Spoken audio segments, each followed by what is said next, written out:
What you are about to hear is the majority of a conversation that I had with Jeremy Lee Quinn, who was the only national reporter on the ground in the Lahaina area in the week after the fires, as I understand it.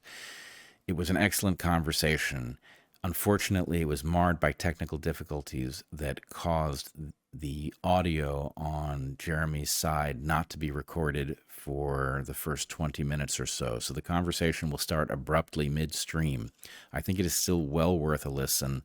It is a viewpoint that you likely have not heard, and frankly, his perspective changed my opinion of what likely happened in Lahaina quite substantially. So I hope that you will give it a listen. I apologize for the technical failure, and I apologize to Jeremy, who has done heroic work in unearthing the stories surrounding this terrible disaster. Hey, folks. Welcome to a very special live edition of the DarkHorse podcast with Jeremy Lee Quinn, who is a photojournalist. He is also a broadcaster working with a local affiliate in Hawaii. Jeremy Lee Quinn, welcome to DarkHorse. Yeah, very good to see you. And I should mention that you have been a guest on DarkHorse, I believe, twice before, which brings us to an odd fact of the story, which I think has no relevance here. But you are very frequently at the epicenter of major historical events. In the other cases I know of, it's because you have deliberately brought yourself there, knowing that things were occurring and that journalism needed to occur. In this case, it seems like you've been working in Hawaii for the last 2 years, and the fire or fires in Maui, the fire in Lahaina happened, and you found your way into that story because it needed to be reported.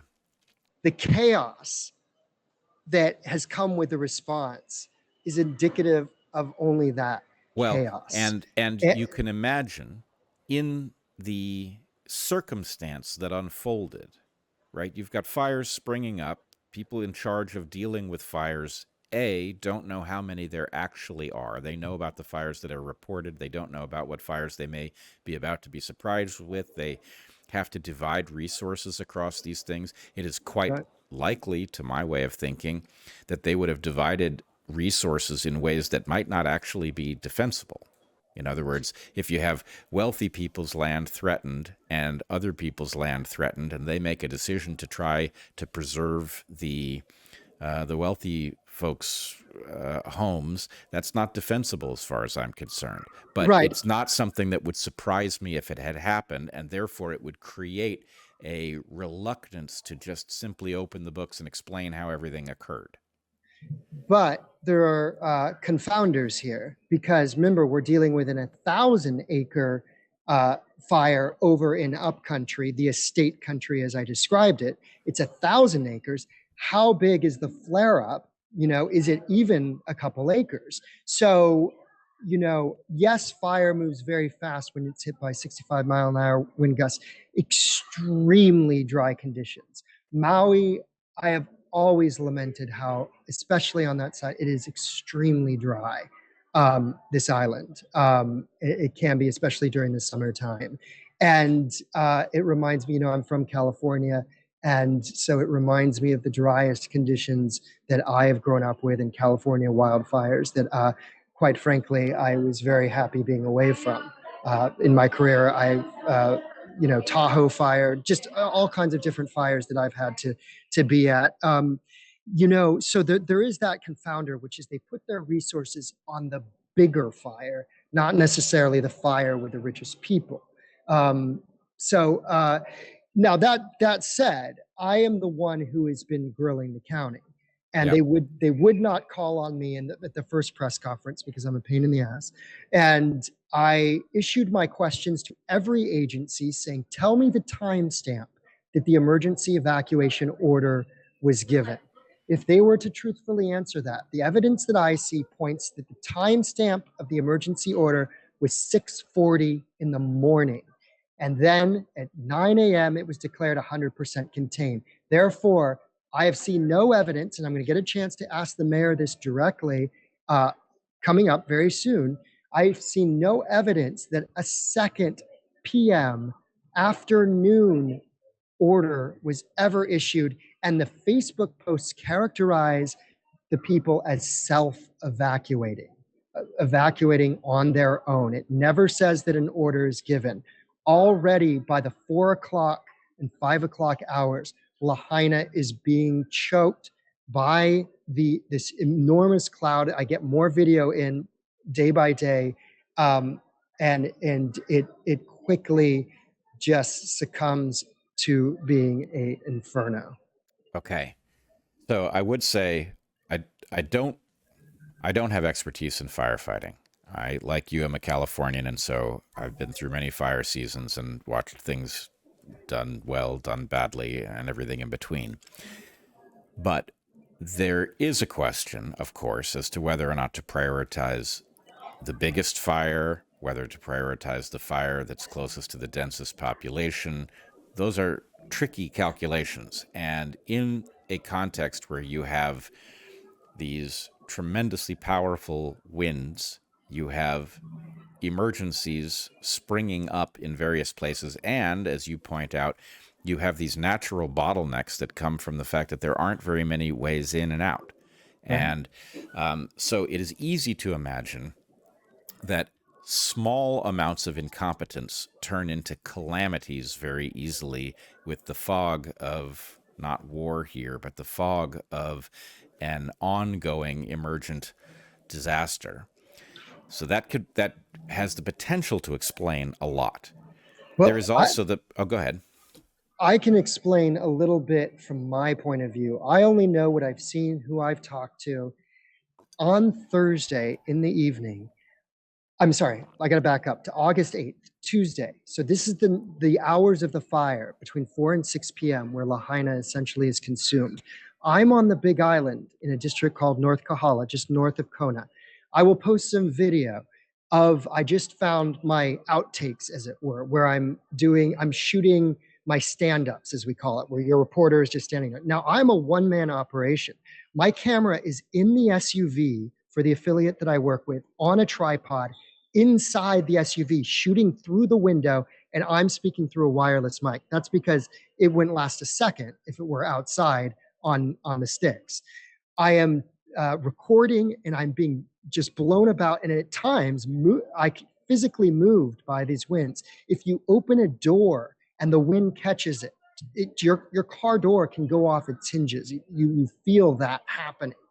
What happens to me is I'm supposed to do my 6 p.m. live shot, and I see behind me there's this stump that's burnt out. I picked a place that had been mopped up already with a burnt out, melted ranch fence behind me because it looked great. And I'm a reporter, and I framed it for the drama. So I'm looking behind me, and there's this stump that's every time that it's hit with a wind gust, it starts glowing.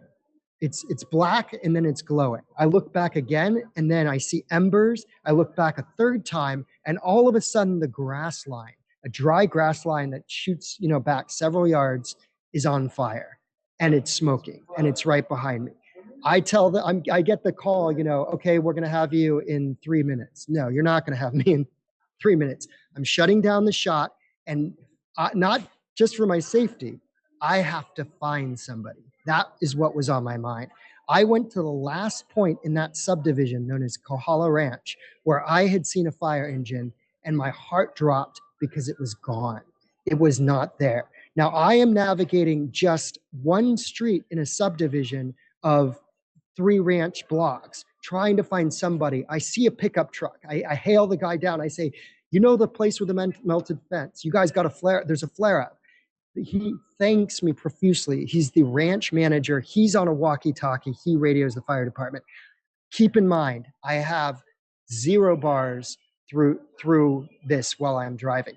Not because of the fire necessary of cell towers being down, which we know is the case in West Maui, but just because it's the Big Island and we have remote areas where you do not have reception. And I would imagine there are places in West Maui where reception is limited as well. Okay.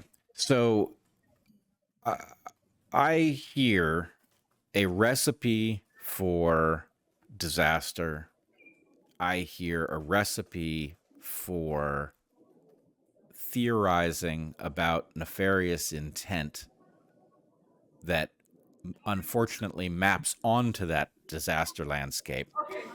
But there are things I've also heard reported that aren't accounted for here. So, for example, in the aftermath of the fire, the refusal to distribute materials that were donated that were supposed to be going to people who were suffering, the undercounting of bodies, where individual firefighters saw more bodies than were being accounted for by the entire recovery effort. What can you say about why it is that there's the appearance of a cover up and of a pretend rescue operation where materials are simply never making it to the people who need them? So let me address the second one. Materials are making it to the people who need them. There are 7 distribution sites, pods as they're called, and each one is not set up by the government, but they are set up by individual communities, all of which have their own character to them. Several of them are led by the indigenous Native Hawaiian community and have ties to the sovereignty movement, who are, believe in sustainability for the Hawaiian people and are doing everything that they can to take care of community, but that is not exclusionary. That is not exclusionary to others who may not be of that ancestry. There are, it is, there are, I would say, 4 sites that are like that in different parks. But again, anybody is welcome to that aid. Also, there's a firefighter site, which retired firefighters and firefighters from all over the islands came, and that's in Napili Plaza. So that has a little more of a establishment vibe to it, I guess you could say. But even the firefighters that I interviewed there said nobody's really in charge here. This is all volunteers. Then there was what I used to call the county site, and even that site, everybody says everybody's a volunteer here. The only affiliation was the guy who was on point. His wife worked for the county, but there was no sort of official government effort that was underway. The people had to mobilize and do what they had to do to get these goods that they knew were coming to them. And yes, I do get reports that the Coast Guard told people they couldn't go a certain way by the island of Lanai, which is that neighboring island that's owned by that billionaire and so forth. And so they were told they couldn't go that direction. There are different anecdotes, but for the most part, you should know this. All 7 of these pods are very well stocked right now with goods, and they are distributed them. When you are in West Maui, people walk up to you and ask you if you've eaten, if you would like, and for days I declined, of course, and had my own, way of eating, brought food with me. But people are provided for. It's not a humanitarian crisis in that sense. People have stepped up and are doing what government failed to do. Okay, but FEMA, the Red Cross, is it distributing materials as you would expect? Yes. Are they? I wouldn't say FEMA, but the Red Cross. I have seen them in the hotels. They are distributing aid. They are also trying to get people registered, which is a big part of it, so that they can be reimbursed and can be. So they are on the ground. FEMA has a public relations specialist who I interviewed, and my questions was, what do you do about the widespread public distrust and all of these anecdotes about what you're here for? FEMA has a search and rescue squad that they are primarily in the burn zone, from what I have seen. They are primarily mobilized there and are providing cadaver dogs. The question that you asked first, transparency. One of my pieces was a woman in a hotel saying, tell us the truth. We've already lived it. How much, that's what someone else said. How much worse can it get? We've already lived it. Another principal at a school said to me, this is inhumane to keep us in the dark like this. Because remember, everybody in West Maui for over a period of a week was disconnected communication-wise. I said I would go to these pods and say, what do you need? And they said information. yes, there are nuances of we need baby formula, we don't need clothes, we have way too much clothes, we need this one thing, we need feminine products. You know, yes, there are the list of yes, we need more of this and we need less of this, and those pods are communicating and trading, so to speak. So people get things at the pod that they don't have that another pod might have more of. But the number one commodity that was lacking was information. People were disconnected. They didn't know what had happened. And a huge part of healing is understanding what has happened to you. And I think when it comes, I asked my dad once about conspiracy theories. My dad is he's now a retired public health doctor, and I'm interested in your take on this. That what is it in our ancestry that perhaps is a survival skill to be paranoid and distrustful? Is a survival skill when something so disastrous like this happens that we jump towards certain defenses so as to ensure that this will not happen again? And there are one of two options. I posted evidence pointing to failure, you know, and not conspiracy. But those are the two options, really. Is it something that was planned, or is it an immense seismic failure that all of us, are still stunned and traumatized by? Well, I want to answer your question. I know I said that there were two options. There are really three, and so Okay. far I'm compelled that it's the third, which we'll come back to in a second. But you asked me why it is that we humans are prone to um, to look for nefarious motives and collusion in conditions where there's terrible misfortune. And I would say there are two things. One, in the absence of a properly functioning civilization, there's an awful lot of collusion. So it makes sense to be actively aware of it because more often than not, it is present. In the functioning civilization, that is not the case because those who would conspire against the public's interest cannot profit by doing so. And so collusion can become rare.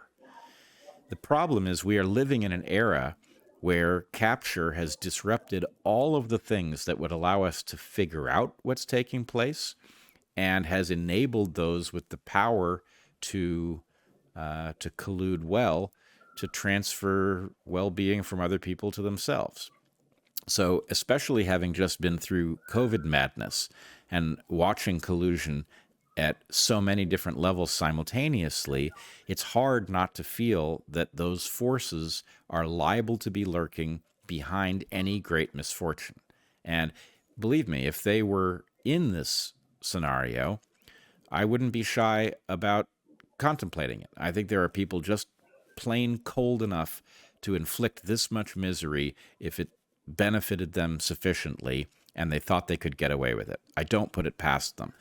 What I do put it past them is to be able to orchestrate this as a result of an opportunity presented by a hurricane in such a way that it would both be so devastating and difficult to establish. So I am open to the possibility that something like that has happened, but I'm skeptical that it did. And the reason that this brings us back to category 3. Somebody could have planned a disaster that they would have unleashed upon the discovery that nature was going to give them an opportunity to cover it up. That's the full collusion explanation, which I so far have no reason to believe is accurate. Then there's the pure incompetence explanation, which frankly could explain an awful lot of what I've heard just by virtue of the fact that it's very hard to manage a disaster like this well.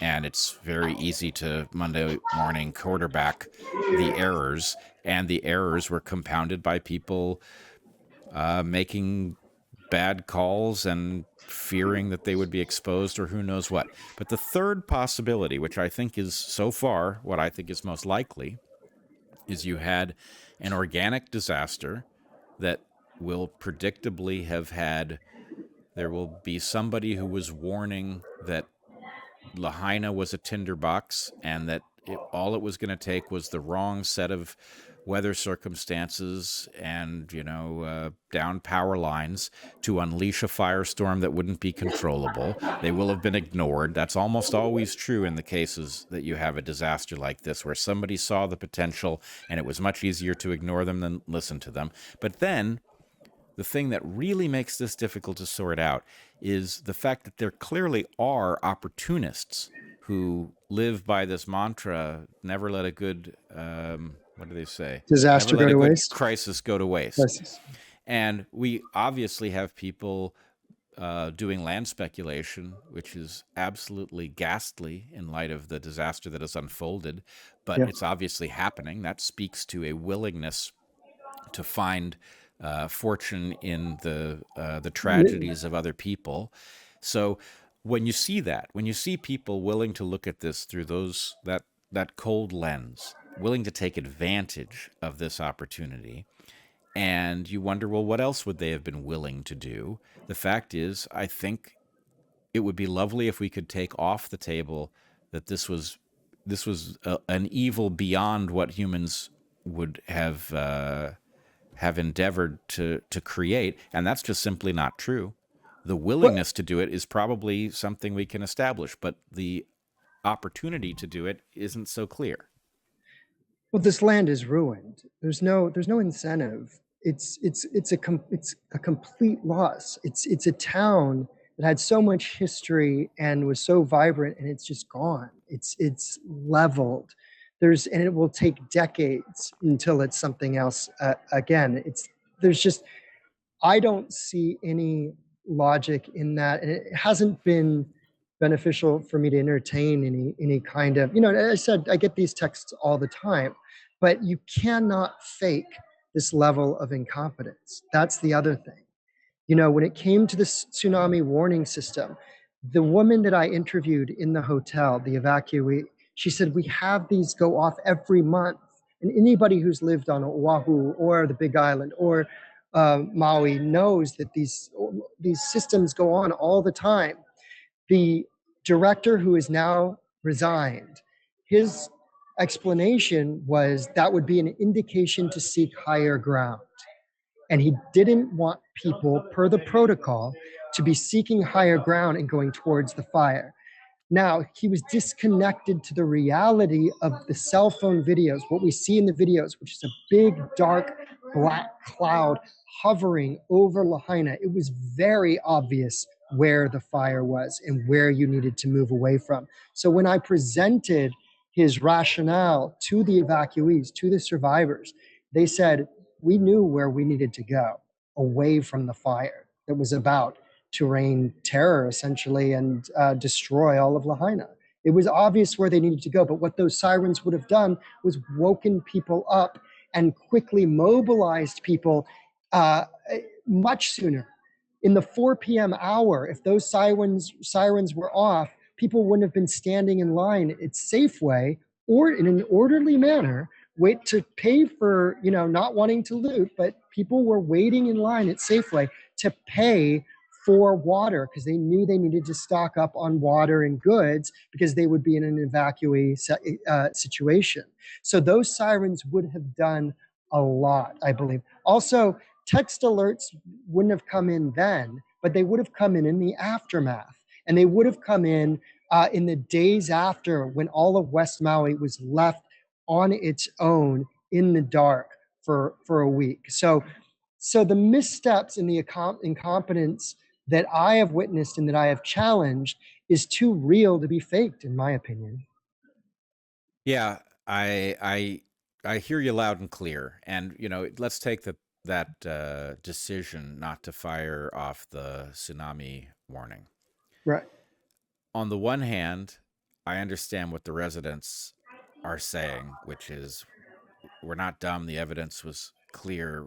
If you'd fired that warning, we would have properly interpreted. On the other hand, as the person making the decision to set off the alarm or not, you can imagine the terror of the there is, as I understand from you, that there was some discussion on, for example, the web page associated with the tsunami warning, that the warning could be used in the case of a fire. It didn't inherently mean tsunami, but to a population that lives in the shadow of the ever present threat of a tsunami, as the Hawaiian coastal population does, the idea of setting off a one meaning alarm in which there is an urgency to move to higher ground, I could imagine fearing sending people to their deaths. And I can imagine that having been an incorrect fear, but nonetheless, it is an understandable one from the point of view of the person making the decision to do it. So, you could, there isn't a good answer there. There isn't a good answer to a lot of these things because what you're talking about is somebody making a call remotely, likely this emergency office manager was closer to the other fire that we were talking about, upcountry, or Kula as it's known, which had over 1,000 acres burning. So if he's closer to that fire and he isn't in Lahaina, then he does not see the smoke, because the way Maui is situated, that's not visible from where I am now, where anybody is, because that's up, and the twisting highway, and 40 minutes drive or so away. So he does not know necessarily, and he's not seeing what people on the ground are seeing. And the people on the ground cannot tell him what they're seeing because all cell communication is down, and has been since the late morning even. So I want to make sure to cover a couple things before you have to go. Yes. One is, uh, so we've talked about the distribution of goods, which you're saying is better than we on the outside necessarily have reason to understand. Yes, That's it's getting there. The stuff that is getting there. People are that's stopped. good news. From the point of view of the underreporting of deaths, you, I believe, have alluded to the possibility that frankly, it's an excuse that worries me because it is always used to cover up dirty deeds, which is that we can't afford to tell the public what's actually going on because they will be panicked or saddened or disheartened or whatever. It's always nonsense, and it's often used in part of a cover up. But in your case, you're saying you hear people who are making the wrong judgment, but you believe they are making it earnestly, that they don't want to make life worse for people who've just been through hell. The governor's quote at the first press conference, which was the Thursday after the fire, 2 days after, is, "We do not want those in the shelters to lose all hope." They knew more than we knew, and it was obvious that they were going to take what he called a conservative approach in disseminating the bad news. This is a doctor, also a physician, who is our governor, who you know, who I don't have anything against, and I pressed him on the access issue at the tour. The local media was taken through a walkthrough of Front Street and the destruction, and I pressed about the access issue. I don't see any malfeasance, but I see. Is there possible that the numbers are throttled? Yes, that's possible. Let me tell you where we are. When we reached 100 deaths, we were at 25% of the affected zone surveyed. So that means if we're just going on proportion, that would get us to 400 at some point. Um, the the Yes, people are wondering if it's a lot more just because of the sheer catastrophe of what and the chaos of the evacuation. People are especially concerned about children and the elderly. It is true that school was canceled for the day because of the morning fire. So when it comes to who is being identified, I'm sure it is an arduous process. I think that without, if you're the governor, if you have to communicate the scope of what this is what the woman in my piece that I posted said. Tell us, don't, tell us, we're going to find out eventually. You can't hide things like this. So if it is upward of what at first glance they're willing to admit, I would hope that they would reconsider and tell us. This is going to be a slow, painful process. That much is clear, because from the Thursday in which this presser was, we had the opportunity to first ask questions, it has been a very long week, and one in which the press was essentially excluded from the effective area, and I only got in by my own sheer, persistence. So I will go one step further. They just don't have the right to hold back the information. They just don't have the right. They have to tell you, even if it will dishearten people, That's my because feeling, the yes. power to not tell people things will be abused every time. And I'm completely out of patience with that excuse. So Yeah. I agree that people need to know, irrespective of how awful the news may be. And we were told that not to realize this was a sensitive time, and this kind of thing, that this is traumatic, that yes, I do understand that. I am not unsympathetic. All of us reporters have broken down, just completely broken down at one time or another, in seeing what we're seeing. I mean, it is just complete destruction and death. And I've never seen anything like it in my career, and all of us are trying to hold it together, but we need to, at the same time, confront and acknowledge the scope of this. And I think that's been happening, but the way that the first week was handled, in which West Maui was essentially sequestered and cut off, and in isolation, it was not, it was unkind. And the idea that, yes, there were issues when they tried to open up on the Friday after, so 3 days after, people went straight for the burn zone and wanted to see. And we we're living in this, selfie culture where everybody wanted that picture and to get it out first. And I think that was a part of it. Plus, you have to talk about the respect for the indigenous people, for the Hawaiian people. I broke out and got there, and the first person I talked to is a young man named Paele Kiakona, and he was doing Instagram videos, and he met me, and I did a long form interview with him, and his message was, do not sell your land to the community. We will get through this. We will pull together. Do not sell your land. Do not And sell your land to outsiders. to outsiders, yes, do not sell your land to outsiders, to anyone outside. And the clip that a short clip went viral and was seen over 3 million times, and I talked to the people who were feeling it and who wanted to be heard, and they were banding together. And so there is a lot of optimism, and there is a whole lot of fight, and there's a whole lot of strength that's coming out of West Maui right now. And so don't get sidetracked by all the other stuff. Everything, the community is working hard. They are coming together. They're showing each other so much aloha. We are getting the shipments, the provisions. They were arriving to all of those drop sites, and I was feeling it, and I was pitching in, a lot. I wasn't wearing my collared professional shirt anymore, because I was in a shirt in which I could lend a hand and work too. If you were there, you were part of it. You were feeling it, and that's what community stepped in where government was missing in action. And so the stuff, I think, of conspiracies is a natural human response to make sense of the unexplainable, to protect ourselves in some ways.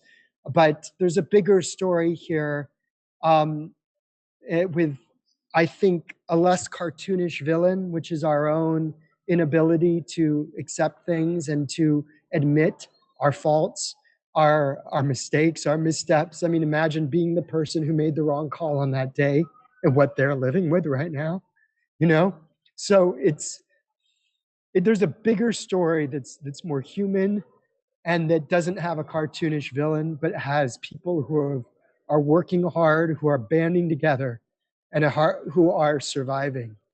And it's an inspiring story, and it will be told.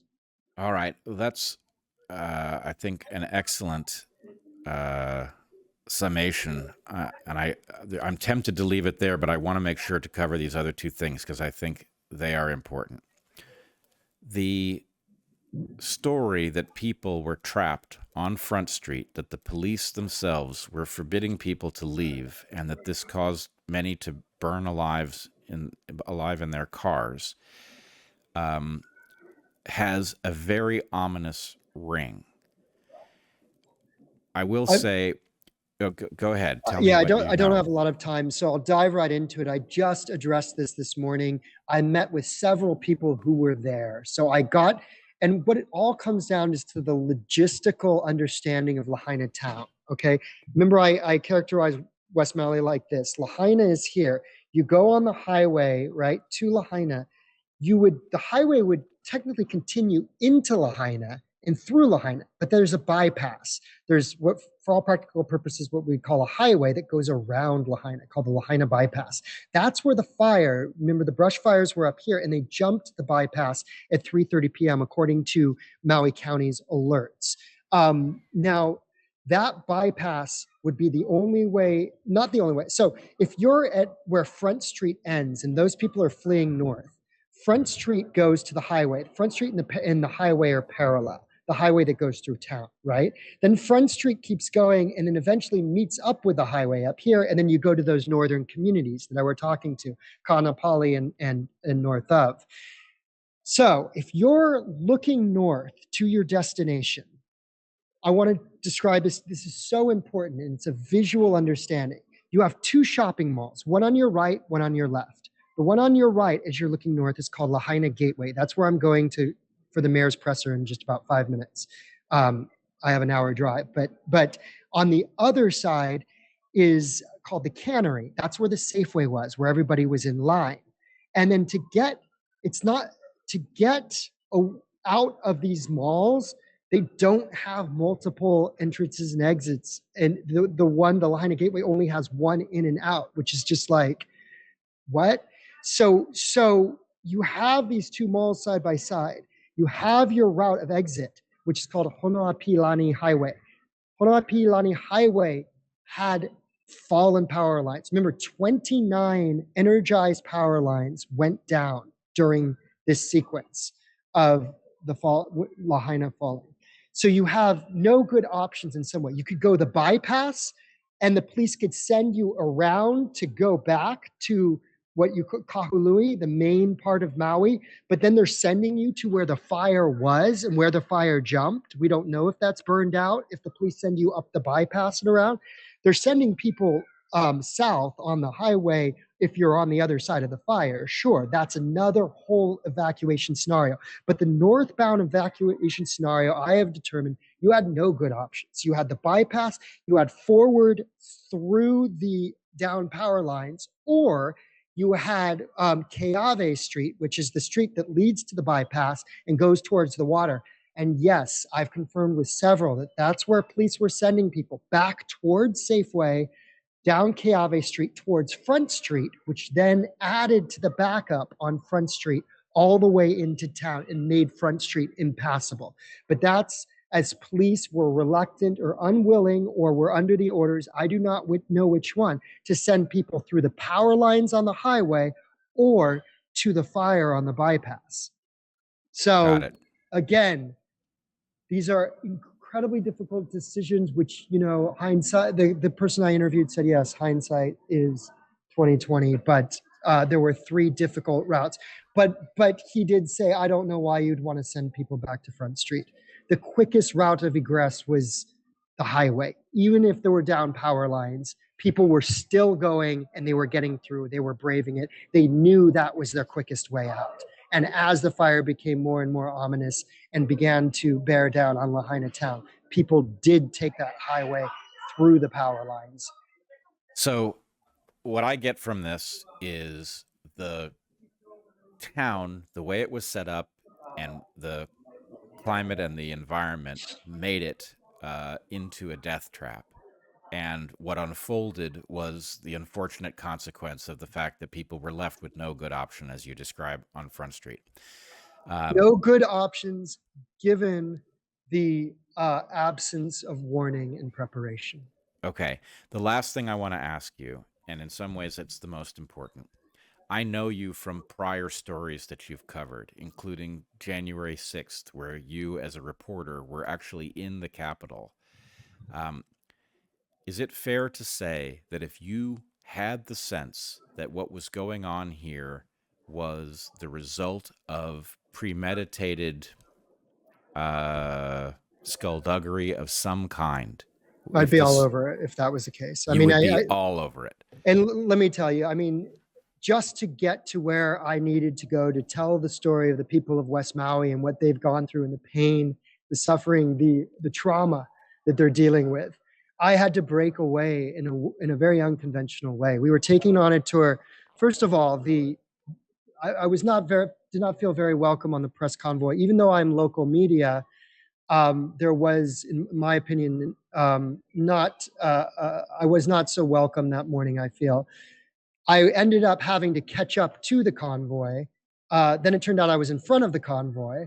And then it turned out I had no good information from the convoy, and the convoy was passing me. But eventually, I got into the governor's convoy, and I drove Saturday morning, which is it's Tuesday, the day 5, the morning of. No reporters were on that side at that time, and I I did the walkthrough tour. I tried to get answers to the questions. I felt that I wasn't getting great answers. I knew there'd be several press conferences to follow in which we'd get mediocre, if nonsensical answers, whatever it was. I felt the story was elsewhere. It was with the people. When we were leaving Front Street, we go through the burnt out town. And I mentioned Keawe Street that goes to one side of the bypass. On the other one is Hokiokio Street. We go up that street, and then to the left is the bypass that would take us back to the other side, the north side of Lahaina. The other is the road that would take us up to town. The entire convoy turns right because I'm at the back, and they had, initially tried to ditch me. I feel. I'll explain that another time. I was given suspect information. Let's just put it that way, of time and meeting place, and not a lot of effort to usher me in. But I see the convoy go, and I turn left, and that's it. I knew that the story was up in West Maui for the last several days, and I made it my business to be the only reporter that was there during that isolation to talk to people and get the stories out. And you can find those stories, which I've published on my Instagram, Jeremy Reporter.